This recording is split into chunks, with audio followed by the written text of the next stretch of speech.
So good evening. Most of the questions in your textbook we have already done. अब रह गए हैं थोड़े एक्सेप्शनल क्वेश्चन जो आपकी किताब के रेंज के बाहर हैं, जो सीबीएसई के सिलेबस से थोड़ा सा ऊपर लेवल के होते हैं, उनको करेंगे। और जो शीट आपको दी गई थी बुटबिल की वैल्यूएशन वाली, उसको निकाल लीजिए। उसके अंदर कुछ क्वेश्चन है जिनको हम लेके चल रहे हैं अभी। Okay, let us start. तो I am sharing the document with you. Online में आप मुझे बता देंगे कि किस किस को दिख रहा है, किस किस को नहीं दिख रहा है।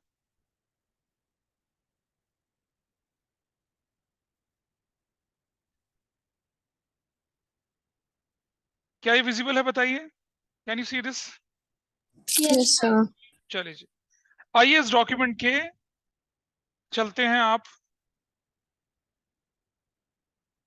कैपिटल एम्प्लॉयड वाले पोर्शन पर। लेकिन उससे पहले जरा समझ लीजिए,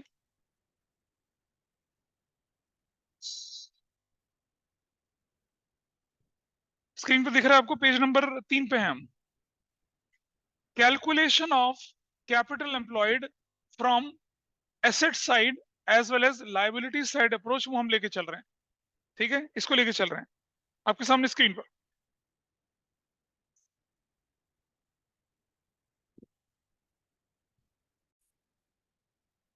बचपन में सीखा था कि एसेट्स,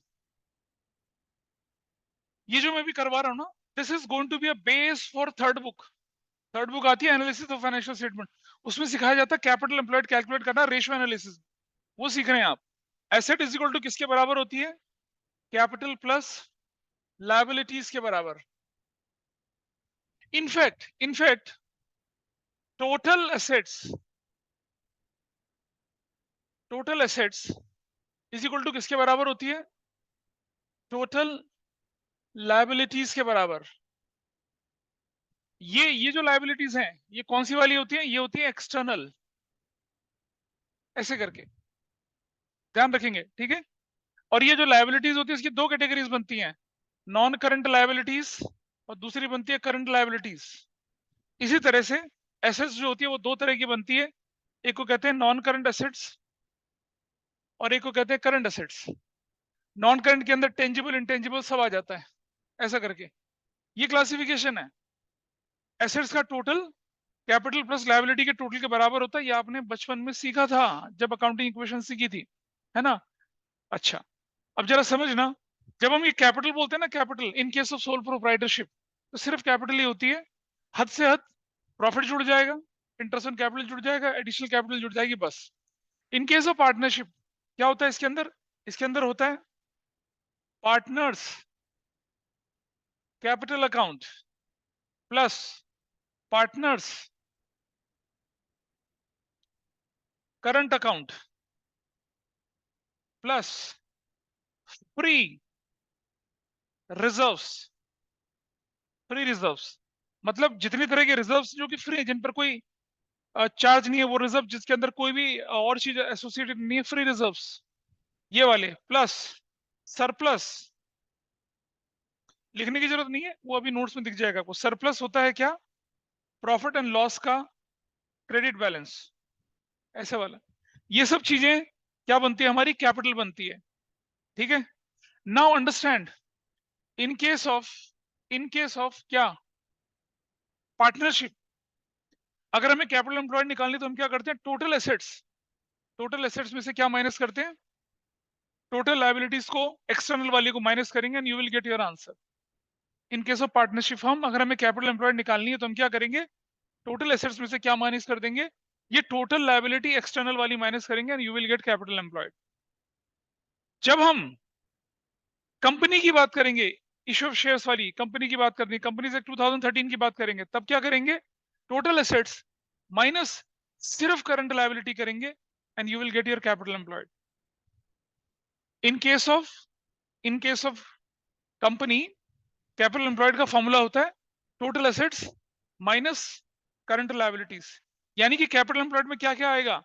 ये वाला पार्ट भी आएगा और नॉन करंट लायबिलिटी, यानी कि owner's fund and borrowed fund भी आता है कंपनी अकाउंट में। लेकिन हम पार्टनरशिप पढ़ रहे हैं, पार्टनरशिप के अंदर क्या क्या चीजें आएंगी? पार्टनरशिप के अंदर आएगा सिर्फ और सिर्फ ये वाला portion, non current current liability will not be a part of capital employed. सिर्फ कैपिटल और उससे रिलेटेड टर्म्स हमारा क्या बनेंगे? कैपिटल एम्प्लॉयड बनेंगे, ठीक है।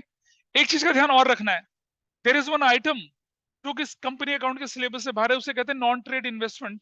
उसका भी मैं जिक्र यहाँ पर करूंगा, क्योंकि that also plays a major role. तो पहले जरा एक बार देख लेते हैं नॉन करंट इन्वेस्टमेंट्स क्या चीज होती है, फिर हम आगे बढ़ाते हैं चीजों को। नॉन करंट इन्वेस्टमेंट क्या होता है, नॉन ट्रेड इन्वेस्टमेंट्स क्या होता है, फिर हम आगे बढ़ेंगे। थोड़ा सा नीचे चलेंगे जरा, थोड़ा सा नीचे, पेज नंबर 3 पे। पेज नंबर 3 खोल लें सब लोग अपना अपना। पेज नंबर 3 स्क्रीन पे दिख रहा है ऑनलाइन वालों को? अभी देखो उसके साथ। When I switch off the recording then I yes will sir, come. दिख रहा है। लायबिलिटी साइड अप्रोच में बोला क्या आपसे, क्या क्या चीजें इंक्लूड होती हैं, क्या क्या इंक्लूड होती हैं? देखो, पार्टनर का कैपिटल अकाउंट या करंट अकाउंट, पी का capital account, current account, reserves या जिन्हें बोलते हैं हम लोग क्या, फ्री रिजर्व्स, वो यहाँ चलते हैं। Reserve, reserve fund, general reserves, contingency reserves, investment fluctuation reserves या फंड, वर्कमैन कंपनसेशन रिजर्व या फंड, ये सारे के सारे जुड़ते हैं। एक बात समझना, अगर वर्कमैन कंपनसेशन फंड है 1 लाख रुपए का और क्लेम फॉर कंपनसेशन 20,000 का है, तो 1 - 20 करके जो कितना बचेगा, 80,000, वो जुड़ेगा यहाँ पर। लेकिन जनरली ऐसे क्वेश्चंस में होता नहीं है। ये रिजर्व्स की कैटेगरी होती है। बचपन में एक चैप्टर पढ़ा था, प्रोविजंस एंड रिजर्व्स, उसमें रिजर्व्स के टाइप है, वो सब है। अच्छा, आगे आगे आगे, सरप्लस, वो प्रॉफिट जो आपने डिस्ट्रीब्यूट नहीं किया। याद है प्रॉफिट लॉस एप्रोप्रिएशन में जब मैं क्रेडिट साइड में प्रॉफिट लॉस एप्रोप्रिएशन दिखाता था, वो वाला part, this part. Fictitious assets क्या होती है, वो अनरिटर्न ऑफ लॉसेस जो बैलेंस शीट की एसेट साइड में दिखते हैं, जैसे प्रॉफिट एंड लॉस का debit balance, negative balance, advertisement suspense, वो सब चीजें हमें क्या करनी पड़ती है, यहाँ से माइनस करनी पड़ती है। अभी मैं इसका क्वेश्चन कराऊंगा, समझ में आएगा आपको चीज। और अगर कभी ओल्ड गुडविल दिख जाए, क्योंकि जब हम एडमिशन चैप्टर पढ़ेंगे वहां जरूरत पड़ती है, पुरानी गुडविल जो होती है उसे हमें राइट ऑफ करना होता है as per accounting standard 26 intangible assets में, वो भी माइनस होती है। इन्वेस्टमेंट कौन से वाले, नॉन ट्रेड इन्वेस्टमेंट, अभी बोला था ट्रेड और नॉन ट्रेड इन्वेस्टमेंट का डिस्कशन करेंगे वहां, ये जगह पे। हालांकि ये ट्रेड और नॉन ट्रेड इन्वेस्टमेंट का ट्रीटमेंट आपके सिलेबस में नहीं है, लेकिन कुछ जगह पे क्वेश्चंस दिख जाते हैं। तो टू इक्विप योरसेल्फ आपको हम ये करते हैं। और सीयूटी में इस तरह के क्वेश्चंस आने हैं। सिलेबस सीबीएसई के ड्यूरेशन से बाहर है, लेकिन एनसीईआरटी के अंदर है ये सारी चीजें। एसेट साइड अप्रोच में चले, investment trade, non trade investment include नहीं कर रहे हैं, उनको उठा के कहां ले आए, लायबिलिटी साइड। देखो बेटा, एक बात समझना, any item in appearing on the liability side, उसको उठा के मैं एसेट साइड में लाऊंगा तो माइनस हो जाएगा। Any item which is negative on liability side उठा के एसेट्स में लाऊंगा तो क्या हो जाएगा, पॉजिटिव। अनरिटर्न ऑफ लॉसेस जो होते हैं उन्हें हम कैपिटल से माइनस करते हैं। जब उन्हें कैपिटल से माइनस करके नहीं करते माइनस, तो उस तरफ लाए एसेट्स में तो क्या हो जाता है, प्लस। ड्राइंग्स याद है, ड्राइंग्स कहां से माइनस होता था, कैपिटल से, उसे माइनस ना करके हम एसेट साइड में दिखाते थे। ये वही चीज चल रही है। करंट लायबिलिटीज में करंट एसेट्स ले लेते हैं और एक्सक्लूडिंग नॉन ट्रेड इन्वेस्टमेंट इसको लेके चलते हैं। मैं भी आपको करके दिखाऊंगा क्वेश्चन इस पर बेस, आपको समझ में आएगा। टोटल एसेट्स निकल गया, उसमें से लायबिलिटी करंट और नॉन करंट दोनों जोड़कर हम क्या करते हैं, कैपिटल एम्प्लॉयड निकल आता है। या फिर नॉन करंट एसेट्स में वर्किंग कैपिटल जोड़ दें और नॉन करंट लायबिलिटीज माइनस कर दें, तो भी हमारा आंसर निकलेगा इस तरह से। आपकी बुक में कैपिटल एम्प्लॉयड निकालना 2 तरीके से सिखाया गया, मैं 3 तरीके से करके दिखाऊंगा आपको, ठीक है, आपकी बुक के हिसाब से। और चलो सबसे पहले थोड़ा सा नॉन ट्रेड इन्वेस्टमेंट के बारे में पढ़ लेते हैं, फिर मैं दिखाऊंगा कि कैपिटल एम्प्लॉयड लूज इन्फॉर्मेशन में कैसे यूज करते हैं, और जब आपके पास पूरी बैलेंस शीट हो तब हम कैपिटल एम्प्लॉयड कैसे निकालते हैं। This is very important. ये चीज काम आएगी आपके चेंज इन पीएसआर में, ये काम आएगी आपके एडमिशन में और रिटायरमेंट डेथ में भी काम आएगी। ओके, चलिए आगे बढ़ते हैं।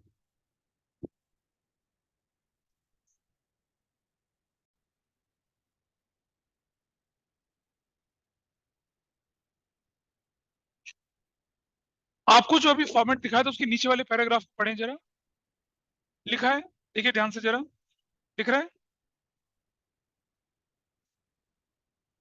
यह हमने बोला कि in case of partnership firm, हम जब कैपिटल एम्प्लॉयड निकालते हैं तो सिर्फ और सिर्फ ओनर्स फंड लेके चलते हैं, यानी कि कैपिटल वाला पोर्शन लेके चलते हैं।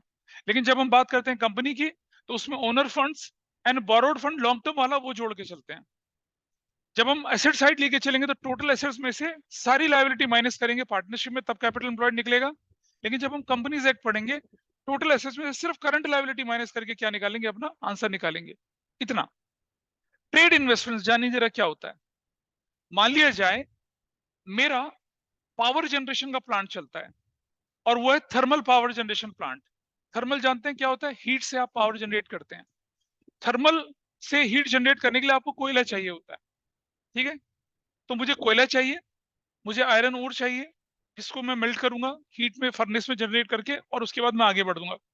तो अगर मेरी इलेक्ट्रिसिटी की सप्लाई रुक गई, ठीक है, मेरी कोल की सप्लाई रुक गई, आयरन ओर की सप्लाई रुक गई, तो क्या होगा बताओ? मेरे प्रोडक्शन का क्या होगा? Will it continue?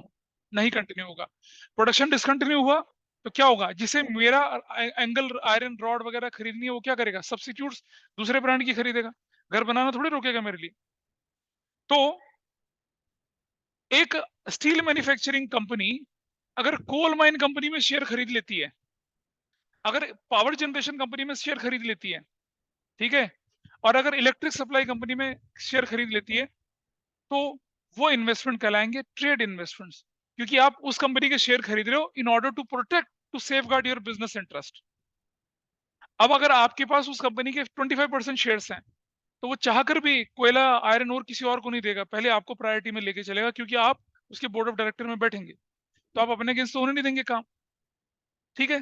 This is known as trade investment, यानी कि आप अपनी एक्टिविटी को स्मूथ बनाने के लिए कुछ ऐसे सिग्निफिकेंट इन्वेस्टमेंट करते हैं जो कि आपके बिजनेस इंटरेस्ट को सेफ गार्ड करते हैं, उसे बोला जाता है ट्रेड इन्वेस्टमेंट।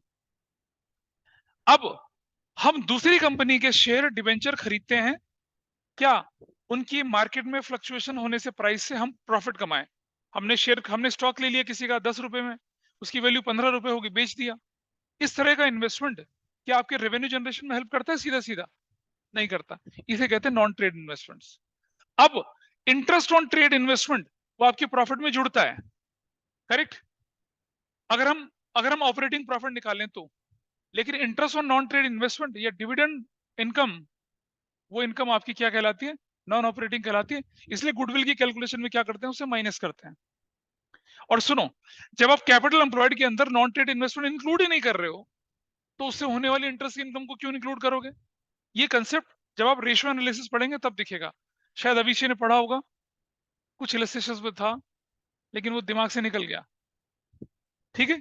इसको प्रैक्टिकली यूज करके दिखा रहा हूं आपके सामने अब, ये किस तरह से हम इसको एडजस्ट करते हैं। एक छोटी सी चीज मैं और बता रहा हूं आपको, ये trade investment non trade investment के बारे में हमने लिख रखा है यहाँ पर, you can go through with this. पूरी की पूरी चीजें लिखी हुई हैं, देखो। ट्रेड इन्वेस्टमेंट हमने बता दिया ऊपर। Non trade investments are made by firm in a company securities shares and debentures of the other companies to get benefited from the fluctuation in their market price. They are not included in while calculating capital employed. Page number 3 पे है, 4 पे है? अच्छा चलो ठीक है, चलो ठीक है। Interest on non trade investment will not be included while determining corrected profit for the purpose of valuation of goodwill. आगे चलते हैं। अगर क्वेश्चन में nothing, if nothing is mention in the question, तो जो इन्वेस्टमेंट है उसको क्या मानेंगे? नॉन ट्रेड मानेंगे, क्योंकि ये जनरली फर्म इन्वेस्ट करती हैं। जनरली हम क्या करते हैं? दूसरी कंपनी के शेयर डिवेंचर में पैसा लगाते हैं। वो अगर कुछ ना बोला जाए तो आप अजम्पशन लेके लिखेंगे सिंस नथिंग इज मेंशन, जो इन्वेस्टमेंट है वो कौन से वाले? नॉन ट्रेड हैं, वैसा करके। अब एक छोटी सी एडजस्टमेंट और है आपके पास, वो है स्टॉक से रिलेटेड। आओ जरा समझते हैं स्टॉक से रिलेटेड क्या होता है। स्टॉक से रिलेटेड ये बड़ा इंपॉर्टेंट है। ये 11th क्लास में कुछ लोगों ने सीखा था, लेकिन अब दिमाग से निकल गया होगा। इसको करते हैं, देखें कैसे। आप सब जानते हैं कि ग्रॉस प्रॉफिट किसके बराबर होता है? Net sales minus cost of goods sold. Everybody is aware of this, होता है। और कॉस्ट ऑफ गुड्स सोल्ड किसके बराबर होता है? Opening stock plus net purchases plus direct expenses minus closing stock, ये इसके बराबर होता है, ठीक है? सोचो, अगर मेरा जैसे ये मेरा है 20,000 रुपए का ओपनिंग स्टॉक, नेट परचेज है 1 लाख रुपए की, डायरेक्ट एक्सपेंसेस है 80,000 रुपीज के, और क्लोजिंग स्टॉक है 30,000 रुपीज का।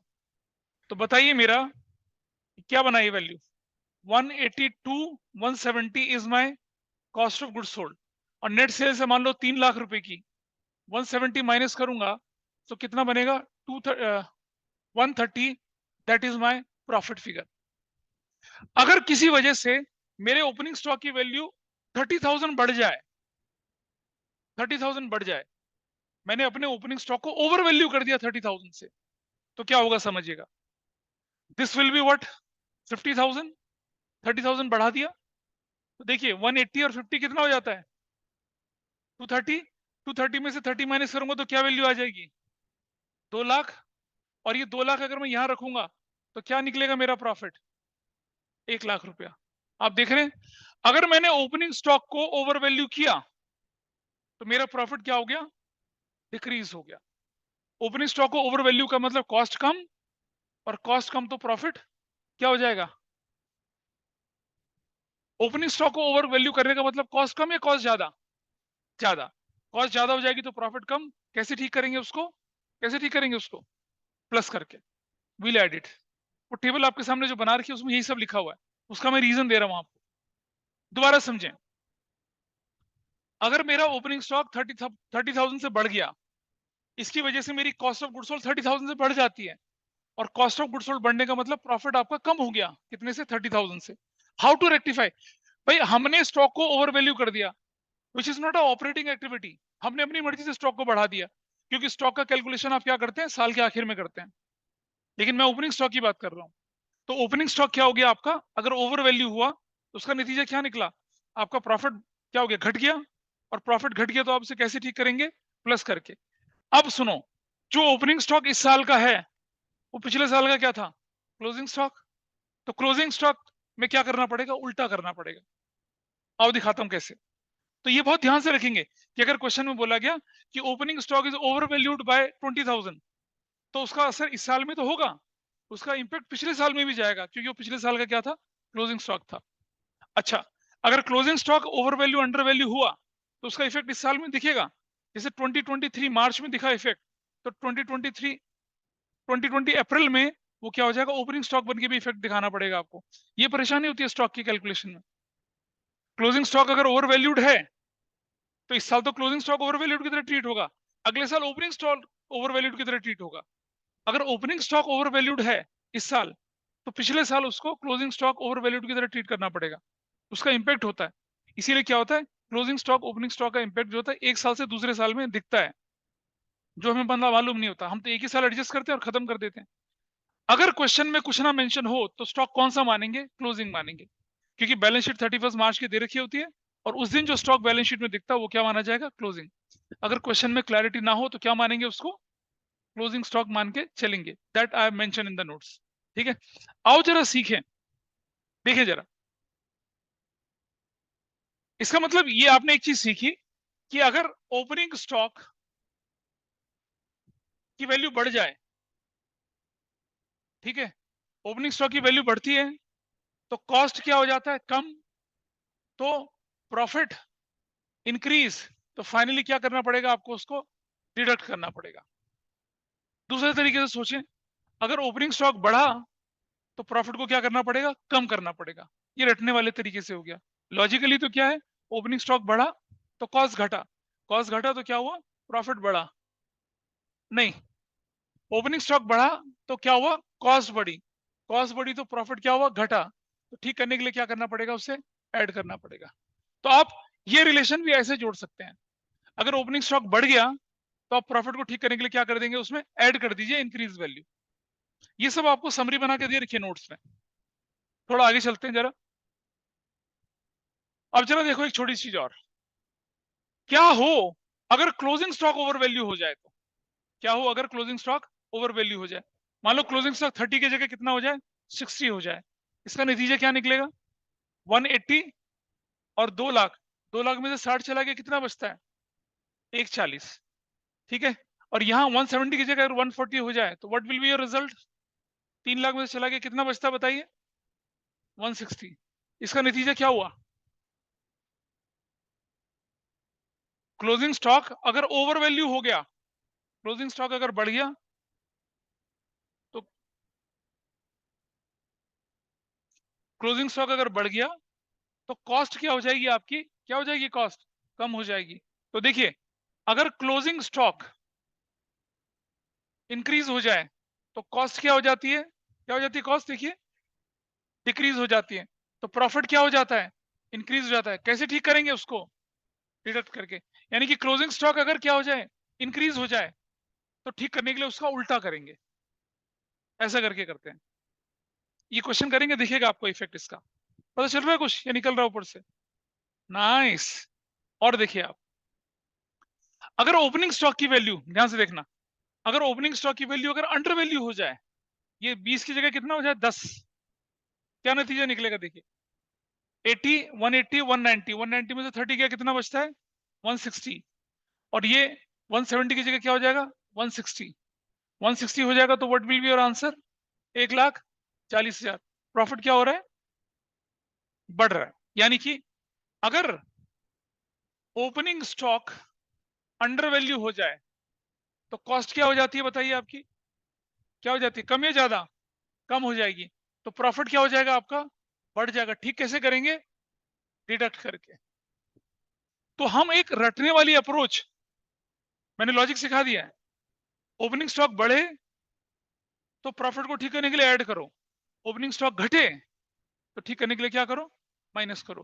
क्लोजिंग स्टॉक अगर बढ़े तो उल्टा कर दो, क्या कर दो, माइनस कर दीजिए, और क्लोजिंग स्टॉक अगर घटे तो क्या करना चाहिए, उसको प्लस करना चाहिए। वही वही इंपैक्ट आपको देखिए आपके नोट्स में दिखा रखा है, देखिए जरा, यहां देखिए, ओपनिंग स्टॉक ओवर वैल्यूड, तो रिजल्ट क्या है, एड टू द प्रॉफिट।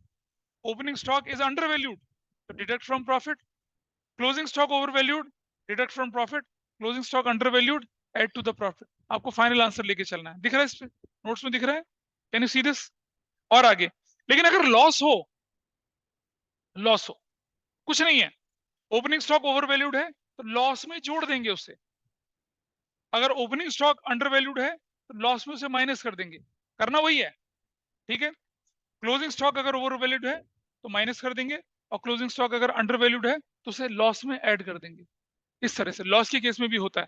और एक बात हमेशा समझना नीचे, if nothing is mention, then जो क्वेश्चन में गिवन है क्लोजिंग स्टॉक, उसको क्लोजिंग स्टॉक मान के चलेंगे। और क्लोजिंग स्टॉक करंट ईयर का अगले साल का क्या होगा, ओपनिंग स्टॉक, और ओपनिंग स्टॉक करंट ईयर का पिछले साल का क्या कहलाएगा, क्लोजिंग स्टॉक कहलाएगा। अब क्लोजिंग स्टॉक का एडजस्टमेंट आपको मालूम चला, कैपिटल एक्सपेंडिचर, रेवेन्यू एक्सपेंडिचर के पिछली क्लास में बताए थे। अब मैं लेके चल रहा हूँ आपके सामने बड़े क्वेश्चन, जहां पर हम क्या निकालेंगे, कैपिटल एम्प्लॉयड निकालेंगे, और फिर जो शीट के लास्ट क्वेश्चन है उनको करेंगे, then this chapter will be over. चलिए बुक्स खोलिए पहले फटाफट से, open up your books now. Riya, Nandini, Kanishka, ये जो किया पता चला या जिप जैप जू ऊपर से निकला? फिर समझ आ गया। अच्छा जी, देखेंगे, चलो कहाँ है किताबें, दिखाओ।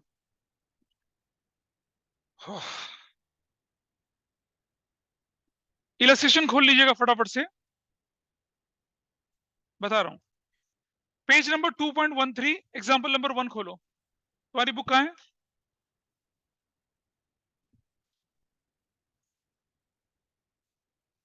पेज नंबर 2.13, एग्जाम्पल नंबर 1, जल्दी से खोल लीजिए। एग्जाम्पल नंबर 1 है, पेज नंबर 2.13 है, एक बैलेंस शीट की मैंने पूरी की पूरी, उसी मदद से हम क्या बना रहे हैं, कैपिटल एम्प्लॉयड कैलकुलेट कर रहे हैं। आइए देखें, लायबिलिटी साइड क्या लिया आपने, कैपिटल लिया, कैपिटल, बताओ किसका कैपिटल है यहाँ पर, अमन का, वैल्यू बताइए कितनी है, 1,00,000। भास्कर की वैल्यू कितनी है बताइए, 1,00,000। टोटल हो गया कितना, 2,00,000, ठीक है। प्लस जनरल रिजर्व कितना है, जनरल रिजर्व 90,000 का, कर दिया। और क्रेडिटर और आउटस्टैंडिंग एक्सपेंस करंट लायबिलिटी यहां नहीं आएंगी, वो एसेट्स में चली जाती है माइनस करने के लिए। पीछे ध्यान से सुन लेंगे इसमें भाई, क्रेडिटर और आउटस्टैंडिंग एक्सपेंस जब हम एसेट साइड अप्रोच में चलते हैं तब यूज होते हैं, अभी यूज नहीं होंगे, ये लायबिलिटी साइड अप्रोच है। और जरा एसेट साइड में जाइए, आपको दिखता है लैंड एंड बिल्डिंग, आपको दिखती है गुडविल, तो गुडविल की वैल्यू वहां से उठा के हम माइनस करेंगे, गुडविल, ये कौन सी गुडविल है, ओल्ड गुडविल है, इसे माइनस कर दिया, कितना हो गया ये 30,000। इसी तरह से इन्वेस्टमेंट ट्रेड है तो कुछ नहीं करना, नॉन ट्रेड होता तो उसे भी माइनस करता। और आगे चलते हैं, क्या debtor bad bank, deferred revenue expenditure, उसे यहां से माइनस कर देंगे, डेफर्ड, बेटा इन्वेस्टमेंट के आगे ट्रेड लिखा, बुक तो खोल के देखो अपनी, अगर सिर्फ इन्वेस्टमेंट है तो नॉन ट्रेड मानेंगे, लेकिन डेफर्ड रेवेन्यू एक्सपेंडिचर कितने का दिख रहा है आपके पास, advertisement, suspense, this value is 10,000। बताओ कितना निकला?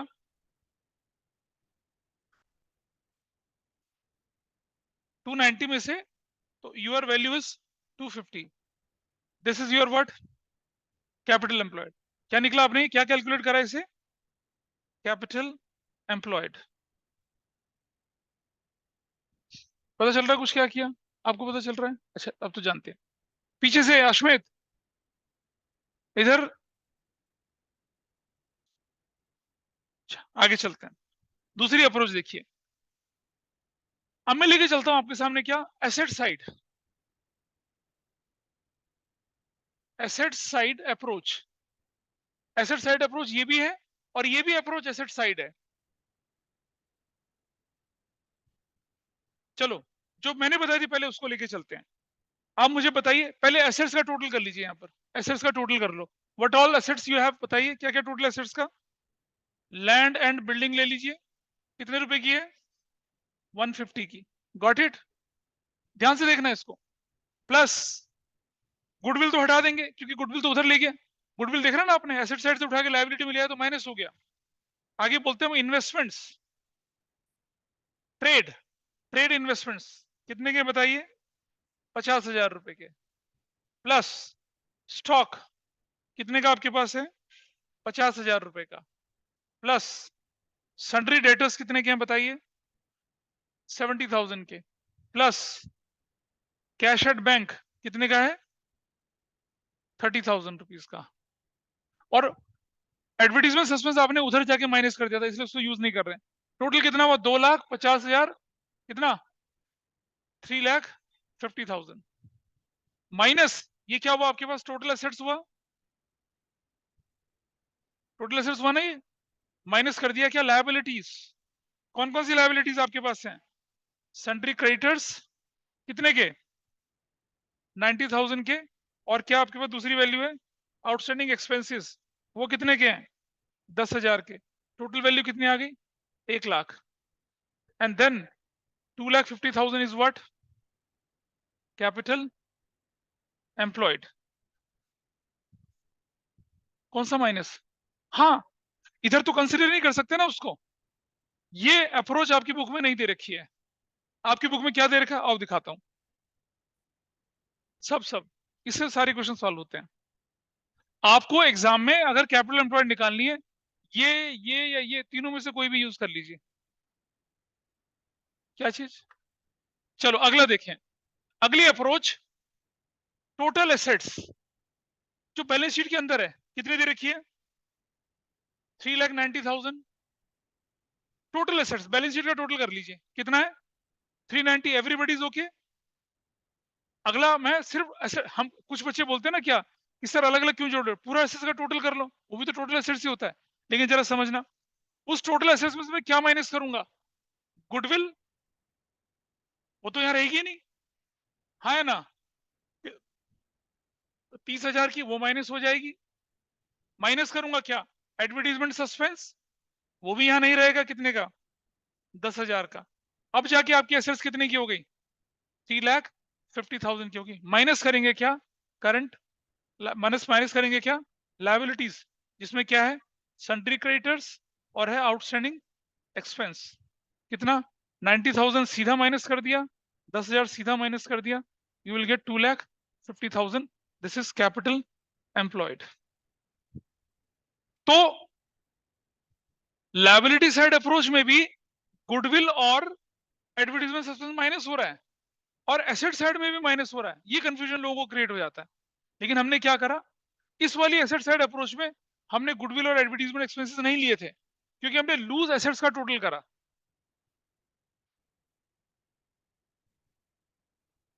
किसी को गड़बड़ लग रही है तो बताइए। कंसेप्ट कंपनी अकाउंट का है जिसे हम पार्टनरशिप में इस्तेमाल कर रहे हैं और डिटेल में सीख रहे हैं। तो आपके पास तीन तरीके हैं क्वेश्चन करने के, कैपिटल एम्प्लॉयड निकालने के लिए। ये प्योर लायबिलिटी साइड है और ये प्योर एसेट साइड अप्रोच है। और वो क्या है? मिक्सचर टाइप की अप्रोच है जिसमें आप बैलेंस शीट का टोटल उठा के काम करते हैं। क्वेश्चन में कुछ नहीं लिखा रहता, क्वेश्चन में तो सिर्फ कैपिटल एम्प्लॉयड निकालनी है। आप किस अप्रोच से निकाल रहे हैं दैट इज योर चॉइस। तीन तरीके से सीखा। कोई डाउट लग रहा है? बताओ। एग्जाम्पल 2 अपने आप करो आप, और तीनों साइड से करोगे। एग्जाम्पल 2 आपकी बुक में है, उसको अपने आप करेंगे और तीनों अप्रोच से करके दिखाएंगे मुझे। एग्जाम में किसी भी एक अप्रोच से करेंगे दैट विल बी फाइन, लेकिन अभी आप मुझे क्या करेंगे, एक ही अप्रोच से करके दिखाएंगे, तीनों अप्रोच से करके दिखाएंगे। Is that okay Kanishka, Nandini, Riya? पहले कर लीजिए example number 2, capital account Amit और सुधीर का, अमित का और सुधीर का वैल्यू आपके पास दे रखी है 2 लाख और 2 लाख। एग्जाम्पल नंबर 2 है, page number 2.14, 2 lakh, this value is 4 lakh. General reserve question में कितने का दे रखा है, 180 का, और उधर से गुडविल 60,000 रुपीज की माइनस कर दी। अच्छा, इन्वेस्टमेंट जो है क्वेश्चन में उस तरफ वो कुछ नहीं बोल रखा, तो क्या मान के चलेंगे उसे, क्या मानेंगे उसको, non trade investments minus investments non trade, star लगा के अजम्पशन लिख देना कहीं पर भी। कितने का लेके चलेंगे उसको, 1 लाख रुपए का। उस तरफ माइनस एडवर्टीजमेंट सस्पेंस, वो लेके चलेंगे 20,000 रुपए का। क्या निकली वैल्यू, कैपिटल एम्प्लॉयड कितना निकला, कैपिटल एम्प्लॉयड 4 और 1 5 लाख, और 1 2 80, तो 4 लाख। ठीक है, इस तरफ आ जाते हैं। लैंड एंड बिल्डिंग कितने की थी आपके पास, 3 लाख रुपए की। इन्वेस्टमेंट, गुडविल इन्वेस्टमेंट नहीं आएगा, गुडविल इन्वेस्टमेंट अब नहीं आएगा क्योंकि उधर जाके माइनस हो गया। स्टॉक कितने का आपके पास है, 1 लाख का। डेटर्स कितने के आपके पास, 140 के। और कैश एट बैंक कितने का है, 60,000 का। What is your final total, 3 4 5 6 lakh. इस तरफ क्रेडिटर कितने के आपके पास, सीधा सीधा माइनस कर दीजिए 180 के। ठीक है जी। और आउटस्टैंडिंग एक्सपेंसेस कितने के हैं आपके पास, 20,000 रुपए के। तो वैल्यू कितनी निकल कर आ गई आपके पास, 4 लाख की। This is method 2। मेथड 3 देखिए, टोटल एसेट्स कितने की आपके पास है, 7,80,000 की। क्या करेंगे माइनस, सबसे पहले इसमें से माइनस ओल्ड गुडविल जो कि कितने की है, 60,000 की, ब्रैकेट में माइनस कर दिया। फिर माइनस क्या करेंगे इसमें से, इन्वेस्टमेंट्स, इन्वेस्टमेंट्स नॉन ट्रेड, वो भी नहीं इंक्लूड हो रहे हैं, कितने के, 1 लाख रुपए के। ऐसे माइनस किया। माइनस करेंगे क्या, एडवर्टीजमेंट सस्पेंस जो कि कितने का है, 20,000 का। What value you get here, 6 lakh. और ये वैल्यू कितनी है यहाँ पर, 180। और ये वैल्यू कितनी की है, 20,000। Your answer is 2 lakh, 4 lakh. That's your answer. तीनों मेथड से क्या करके दिखाया, कैपिटल एम्प्लॉयड करके दिखाया। ठीक है, पता चल गया ये वाला। चलो अब जरा पेज नंबर खोलो जो मैं बोल रहा हूँ, open up the page number.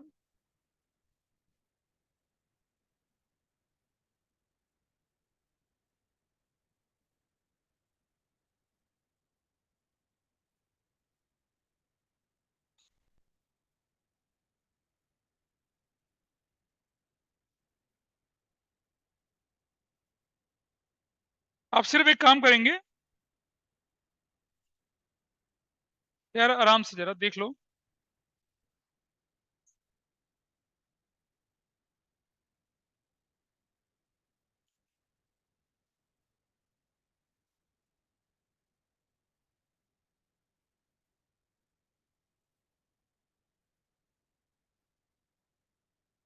हाँ,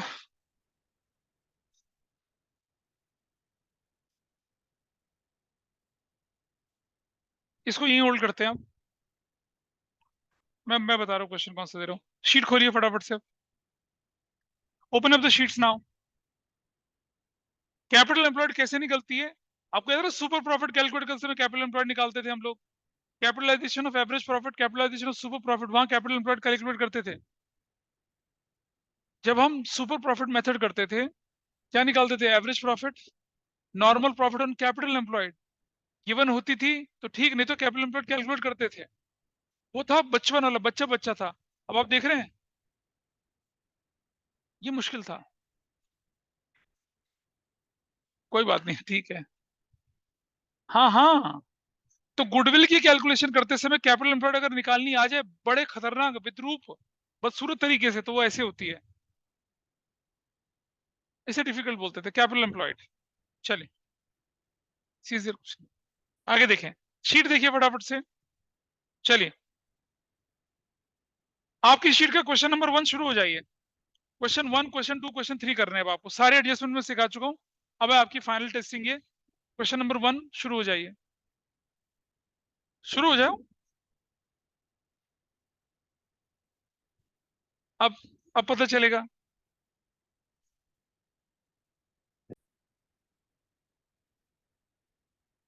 क्वेश्चन नंबर 1 मैं डिस्कस कर रहा हूं, जरा ध्यान से देखेंगे। आपको बोला है कि वैल्यू गुडविल कैलकुलेट करिए ऑन द बेसिस ऑफ,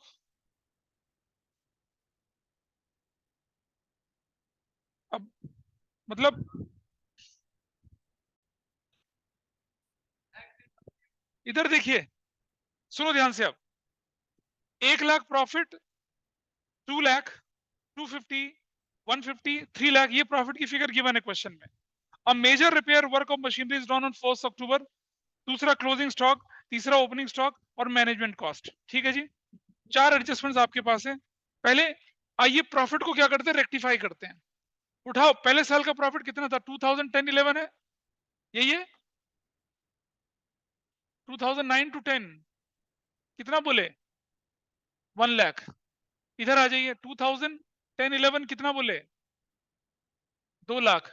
उसके बाद बोलिए 2011-12 कितना, 250। उसके बाद बोलिए 12-13, 150। और भी है, क्या है,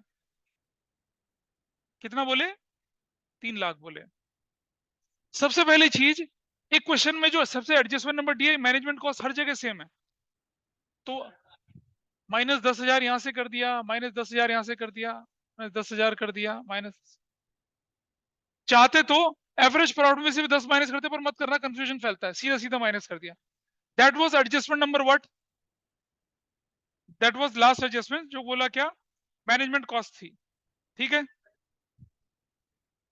चलो नीचे से ऊपर ही चल लो, कोई बात नहीं, रुक जा। Opening stock under valued in 2010-11, opening stock, रुक जा रुक जा रुक जा, बोल लेते भाई, और बच्चे भी ऑनलाइन में। Opening stock is under valued, सुनना, 2010-11 ये है। यहां ओपनिंग स्टॉक क्या हो रखा है, ओपनिंग स्टॉक यहां क्या हो रखा है, अंडर वैल्यूड है। ओपनिंग स्टॉक अगर कम होता है तो कॉस्ट क्या हो जाती है, कम हो जाती है। और ओपनिंग स्टॉक कम मतलब प्रॉफिट में क्या करना, माइनस करना, सीधी सी बात ये है। एवरी एग्रीड और नॉट, अरे रिजल्ट क्या करना है, ठीक करना है ना उसे। तो ओपनिंग स्टॉक यहां माइनस कर देंगे, कितना, 20,000 माइनस कर दिया।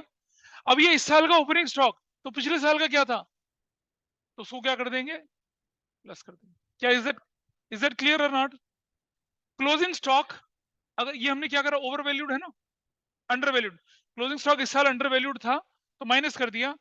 पिछले साल वो क्या बन गया, ये ओपनिंग स्टॉक था, पिछले साल क्लोजिंग स्टॉक है, और क्लोजिंग स्टॉक अंडर वैल्यूड में प्लस करना होता है, जो यहां किया उसका माइनस उल्टा यहां करना होता है। क्लियर है, नहीं क्लियर है, उधर से 11-12 में होता, तो फिर इस साल में करते। अरे यार 3 साल तक थोड़ी चलेंगे, अपने से इमीडिएट पिछला, इमीडिएट अगला, वो देखते हैं बस। दैट वाज एडजस्टमेंट नंबर कौन सी, सी। चलिए अगला एडजस्टमेंट देखें। Closing stock over valued bye 5,000 इन 11-12, 11-12, ये रहा 11-12। सुन तो ले मेरी बात, क्लोजिंग स्टॉक ओवर वैल्यूड है। क्लोजिंग स्टॉक अगर ओवर वैल्यूड है तो माइनस करेंगे कितना, 5,000। अभी सिखाया आपको, क्लोजिंग स्टॉक अगर यहाँ माइनस करा तो इधर ये ओपनिंग स्टॉक बन के क्या आ जाएगा, 5,000, अगले साल में प्लस हो जाएगा। इस साल का क्लोजिंग स्टॉक अगले साल का क्या हो जाएगा, opening stock. This is done Abhishi. चलो आगे चलते हैं। अब आइए असली चीज, जरा समझिएगा, असली चीज।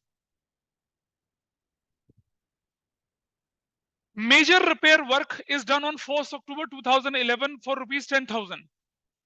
मेजर रिपेयर वर्क जो होता है वो कैपिटल एक्सपेंडिचर होता है।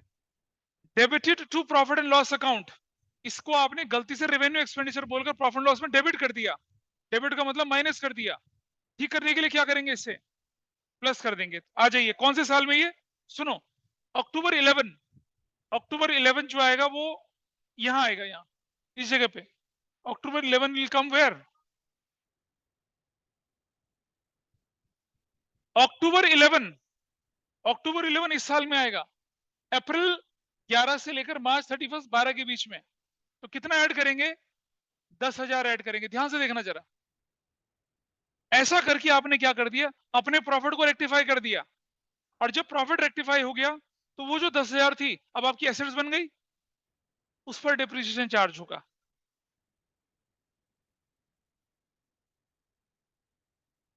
Assets for major repair work is a capital expenditure.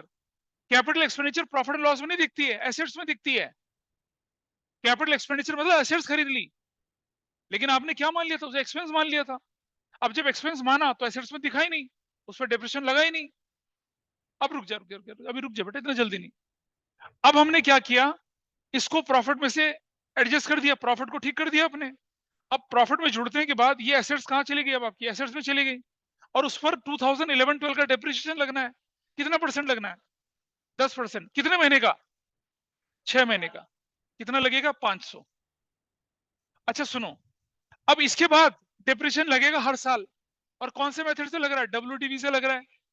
अगले साल कितना लगेगा, 950। समझ पा रहे हो कैसे, पहले वैल्यू थी 10,000, 500 माइनस कर दिया, अगले साल वैल्यू 9,500, उसका 10% कितना हुआ, 950। रिटर्न डाउन का मतलब था रिड्यूस वैल्यू पर डेप्रिसिएशन लगना। 950, 950 माइनस करो तो वैल्यू कितनी आ जाती है। अब डेप्रिसिएशन कितना लगेगा इस साल, 855। ये है, यहां से मशीन आपकी क्या बनी, एसेट्स बनी। इस साल डेप्रिसिएशन पूरे साल का नहीं लगा, क्योंकि आपने अक्टूबर में करे था वो काम, 6 महीने का लगा। लेकिन अगले साल पूरे साल का लगा, तब आपकी रिड्यूस वैल्यू कितनी हो गई, 9,500। अरे भाई 10,000 में से 9,500 माइनस करेंगे तो आपकी बुक वैल्यू 9,500 है, उस पर 950। अगले साल 950 माइनस करने के बाद वैल्यू 8,550, 855। ये था क्वेश्चन, कितना आसान था। क्योंकि वो हमारे लिए ऑपरेटिंग एक्सपेंस होते हैं, एक्सक्लूड कर गए थे, कंसिडर करना है उसे, इसलिए माइनस किया। ठीक है जी, पता चला कुछ। अब आप मुझे बताइए इसकी फाइनल वैल्यू कितनी है, 1,10,000। इसकी फाइनल वैल्यू कितनी है, क्या बोल रहे हो, 170। इसे हटा देते हैं यहां से, 170। What is the final value of this, 10, 15, 10 से 10 चला गया, और 250 में से 5 चला गया, कितना, 245, 244,500। Is that okay.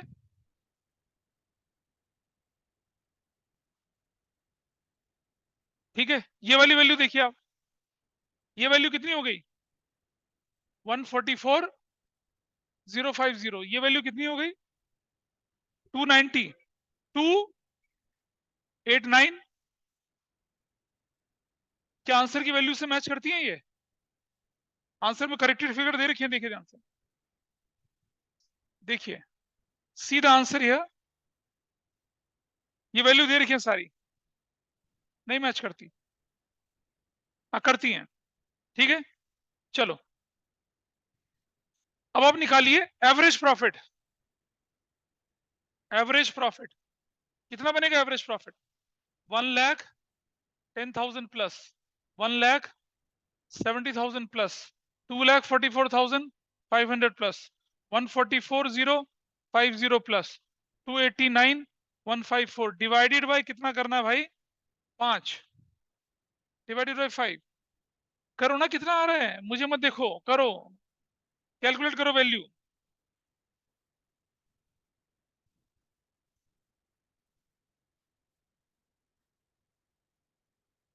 ओरल मत करो, करके देखो वहां पर।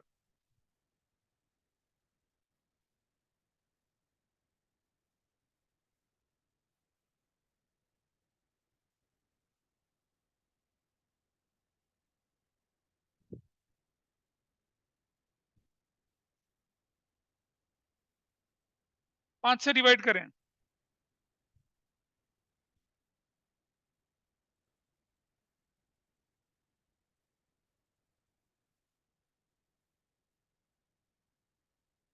ये निकला। और गुडविल कैसे निकलेगी? 191,539, कितने इयर्स परचेज से मल्टीप्लाई करवा रहे हैं आप इसको? हाँ, 4 से। So your value is going to be what? 156। ठीक है, अगला करो, करिए। हाँ, कहीं आए ना है, मैं दूंगा, मैं दूंगा। एग्जाम्पल नंबर 2 करिए फटाफट से। एग्जाम्पल 2 तो बहुत हलवा क्वेश्चन है, बहुत ही हलवा क्वेश्चन। चलिए जल्दी से करिए एग्जाम्पल 2। आप ना एग्जाम्पल 2 घर में कर लेंगे, आप एग्जाम्पल नंबर 3 करिए, वो मजेदार है। एग्जाम्पल नंबर 3, एग्जाम्पल नंबर 3 वो बढ़िया क्वेश्चन, उसको करिए। वो मैं चाहूंगा डिस्कस करेंगे, 2 तो अपने आप कर सकते हैं आप, उसमें कोई परेशानी नहीं है। एग्जाम्पल नंबर 3, ये वाला एग्जाम्पल, इसको करना है। चलिए इसको सॉल्व करते हैं, एग्जाम्पल नंबर 3 को।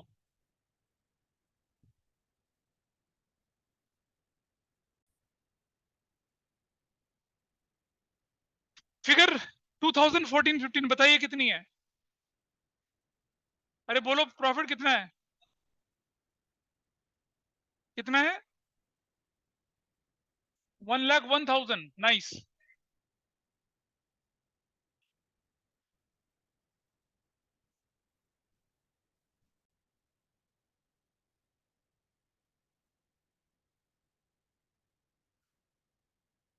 नेक्स्ट प्रॉफिट बताइए कितना है? अगला प्रॉफिट बताइए कितना है? उससे अगला कितना है? ठीक है, जो भी है। इसमें एक एडजस्टमेंट दे रखी है जो कि यूनिवर्सली है। मैनेजमेंट कॉस्ट एनुअल चार्ज 24,000, सी वाला निकाल देते हैं, पहले कर देते हैं। ठीक है, चाहो तो 1 2 3 भी कर लो, लेकिन मैं कर देता हूं क्योंकि वो सब में से माइनस होना है। -24,000, -24,000, -24,000, -24,000, this is done. Adjustment number C थी जो आराम से हो गई है।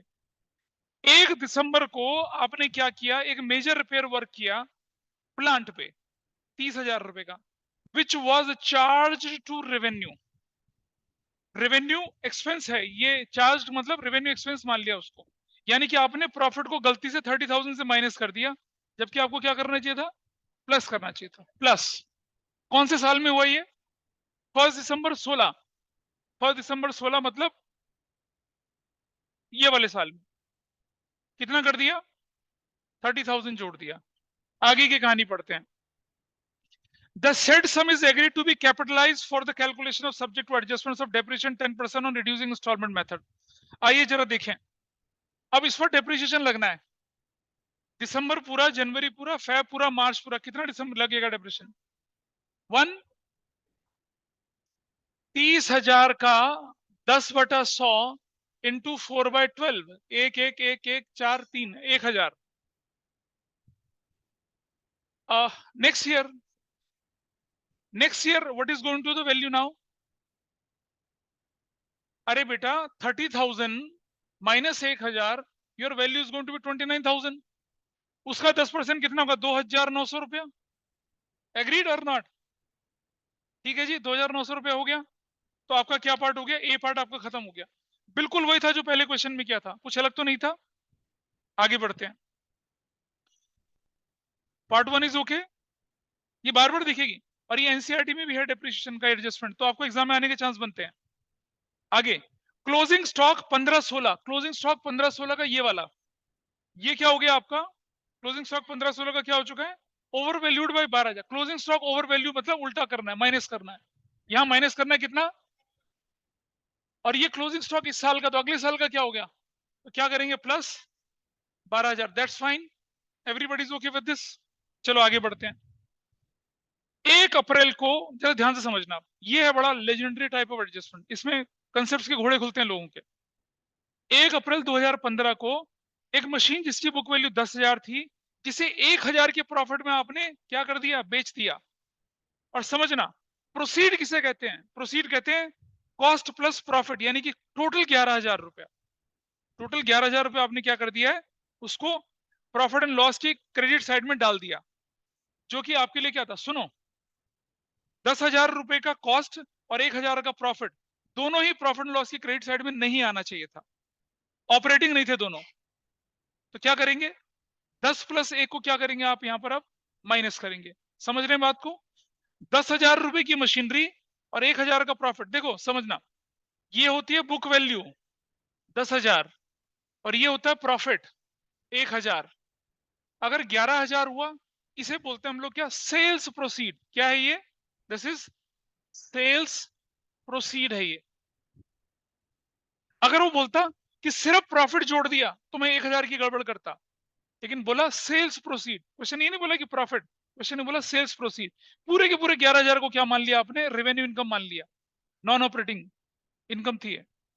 तो क्या करेंगे, कौन से साल में हुआ था ये, 1 अप्रैल 15। 1 अप्रैल 15 मतलब ये वाला, माइनस करेंगे कितने, 11,000। Is that okay? अच्छा आगे बढ़ते हैं, अब रुक तो जाना, अभी आगे बढ़े जरा, अभी हुआ कहां खत्म। अरे वही तो बोल रहा हूँ, रुक जा आगे भी। अब जरा समझना, अब आपने अगर उसे प्रॉफिट में डाल दिया था तो मशीन तो बेची हुई दिखी नहीं आपकी। सोचिए, machine will be continue to be shown in your asset side. कितने की, 10,000 की दिख रही होगी मशीन तो हर साल। उस पर आपने डेप्रिसिएशन भी चार्ज किया होगा, कितना, 10%, वो भी रिड्यूसिंग इंस्टॉलमेंट से। ठीक है, तो वो जो डेप्रिसिएशन था, क्योंकि मशीन बिक गई तो डेप्रिसिएशन लगने, उसे वापस करेंगे ऐड। कितना कितना करेंगे ऐड, इस साल में कितना ऐड करेंगे, 1,000। इस साल कितना ऐड करेंगे, 900। इससे कितना कितना ऐड करेंगे, 810। क्योंकि वो गलती आप इस साल आके सुधार रहे हो। समझ पाए? जो एसेट आपके हिसाब से एसेट थी ही नहीं, आपके हिसाब से तो क्या था, वो बिकी नहीं थी। आपने तो एसेट्स में दिखाया, आपने तो रेवेन्यू इनकम दिखा दिया, आपने ये माना कि गुड्स बेच के पैसा आया, जबकि एसेट्स बेच के पैसा आया था। एसेट्स बिकी हुई दिखी नहीं आपकी, उस पर 3 साल तक डेप्रिसिएशन चार्ज हो रहा था। वो डेप्रिसिएशन आपने क्या किया, करेक्ट किया। ठीक है, ये था कंसेप्चुअल एडजस्टमेंट। कौन सा था ये, डी। जरा ठीक करो, कितनी आई वैल्यू अब, what is this value, 77,000। What is this value, 78,000। What is this value, निकालिए कितनी आ रही है। देखिए कितना हुआ ये, 1,30,000, 117, 1,17,900। ये वाली वैल्यू कितनी आई,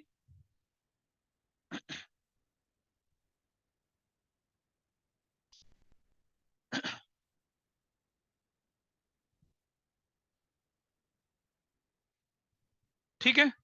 एवरेज प्रॉफिट क्या गलत आ रही है, अच्छा वेटेड एवरेज है, चलो फिर तो इसका वेट लिखिए, क्या क्या वेट है इसका, कितना वेट है इसका, 1 2 3 4। निकालिए वैल्यू कितनी आती है, 77,000 ही आएगी। अगली वैल्यू 156। अगली वैल्यू निकालो क्या आती है, निकालिए जल्दी से वैल्यू। और टोटल वेट्स कितना है, 4 3 7 2 9 और 1 10।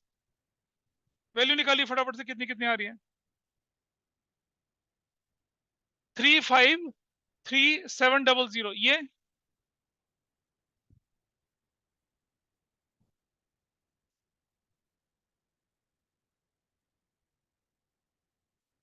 ये इसका टोटल करिए, इसके बाद तो क्वेश्चन कर सकते हैं ना अपने आप। Total of weights, total of total of product, total of weight, you will get your answer.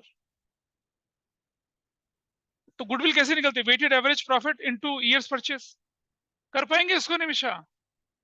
ठीक है, तो अगर आपने किसी का लेवल चेक करना है तो ये क्वेश्चन दे दीजिए, किसी का लेवल चेक करना है बच्चे का, दे दीजिए क्वेश्चन, लेकिन खेलना नहीं किसी के साथ। ठीक है, चलिए ये कौन सा, ये कैलकुलेट करो अपने आप, अब मैं नहीं बता रहा, चलिए। तो नहीं, कैलकुलेटर नहीं भाई, वैसे जोड़ के करो ना। Okay, so I am stopping it here. इसका बाकी का काम अपने आप खुद करेंगे आप। ठीक है, और इसका आंसर आप देख लीजिए, ये रहा। You can see the answer at last. Online में दिख रहा है आंसर? ठीक है, यस सर। तो ये शीट खत्म और चैप्टर भी खत्म। स्कैनर के क्वेश्चन, एक्सरसाइज के question, illustration that you have to do. चलिए, दैट्स ऑल फॉर टुडे।